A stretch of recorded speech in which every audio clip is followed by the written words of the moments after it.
Yesterday's home runs don't win today's game. A quote that was from the great Bambino, Babe Ruth. Success can be just as detrimental as failure if you allow yourself to slack off immediately afterwards. This Babe Ruth quote is a great reminder of how you shouldn't coast after achieving a goal. Hello, I'm Linnetta. I'm Patrick. And together we are co-founders of Vertical Connections Inc. Thank you for joining us again. If you're new to this channel, please be sure to subscribe. Yes. Everyone click the like button and share this message. Also, we greatly appreciate when you leave comments, and we look forward to those in the future. The continuation of yesterday's success is not guaranteed.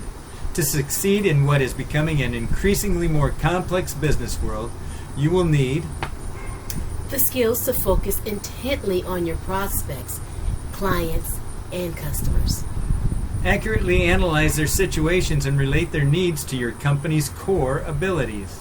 And effectively communicate the connections between those needs and your company's services or deliverables. The greater the degree in which you hone those skills, the greater levels of success you will ultimately attain.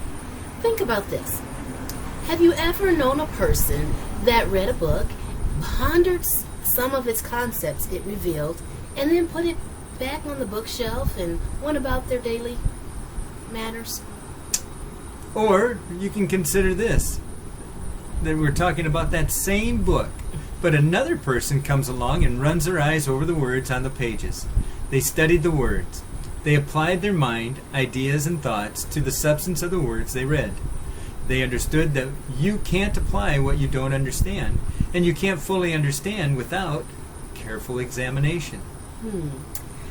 Along with this, avoid spending too much time attempting to understand every detail before you act. Often we can use "I don't understand" or "I need more information" to procrastinate doing the very thing which we aren't comfortable doing.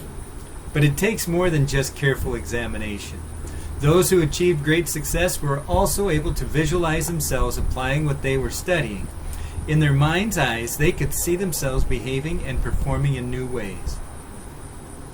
Each time they replayed their vision, they reinforced their beliefs and the ability to make their visions reliable, or a reality, if you will. Right. And then they went one step further. They didn't merely promise themselves that they would apply what they had been studying and visualizing. They took action. They converted their preparation into performance.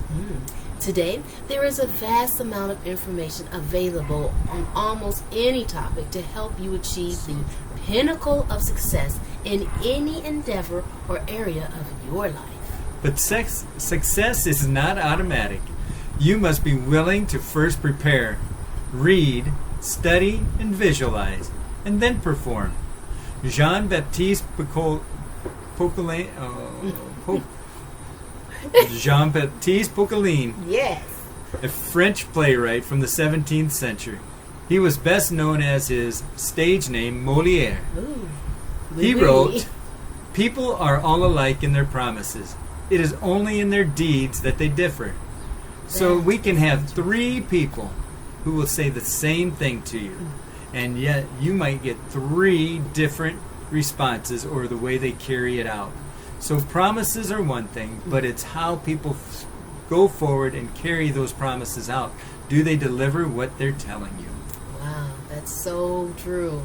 How do we keep our team and ourselves focused more on the original objectives and less on the distractions taking place? Uh-oh, we're going to talk about distractions. How can we help our team members and ourselves to focus more on the key objective goals despite the distractions around us can be addressed in three ways. All right, let's take one. First is to recognize that the distractions are all around us so that we shift from being reactive to being responsive, which simply means that we become more aware that distractions are around us everywhere and use the awareness to help us isolate the deal with the distractions later. A good way to help us with this is to block off time in the day.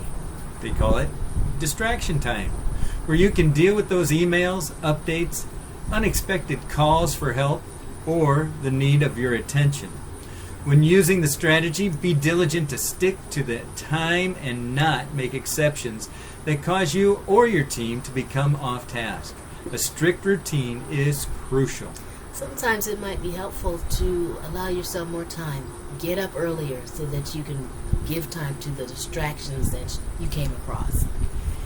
How about knowing you have dedicated time for such distractions makes it easier for you to not react to them when they come up, but instead respond to them during the block of time set aside. Another suggestion would be to have a notepad by the workplace, and as distractions come up, make a note of them quickly so you remember they need your attention at a later time. If you feel that you have too much to do during the day to block off time for such things, then take time to know what you are doing for about a week or so, so that you can see exactly how your time is being spent, so that you're not surprised. But you might be surprised to find out that you spend more time reacting to these distractions than doing work you wanted to do. The third way builds on increased awareness by reminding your team and yourself what really matters, knowing the goal behind your collaboration and knowing the outcome everyone is working to achieve. This way, if some distractions comes up, you and your team members can ask the question, if we deal with this now, how will it help our efforts to move forward? And if it doesn't help to push ahead with our objectives, can it be dealt with later during the block of handle the distraction time? Again, often we tend to create this sense of urgency around everything we do, without taking the time to really evaluate whether A, it's urgent, or B, if dealing with it now helps us move closer to achieving our goal. Encouraging your team to draw more on the awareness to become more responsive to what's going on around them instead of merely being reactive is a key step in helping to maintain your focus on what matters. And that is keeping the momentum and not resting on yesterday's home runs. We thank you so much for being here today. We appreciate your comments. We look forward to those. And get connected. Next time. Right, get connected to go vertical. Bye-bye.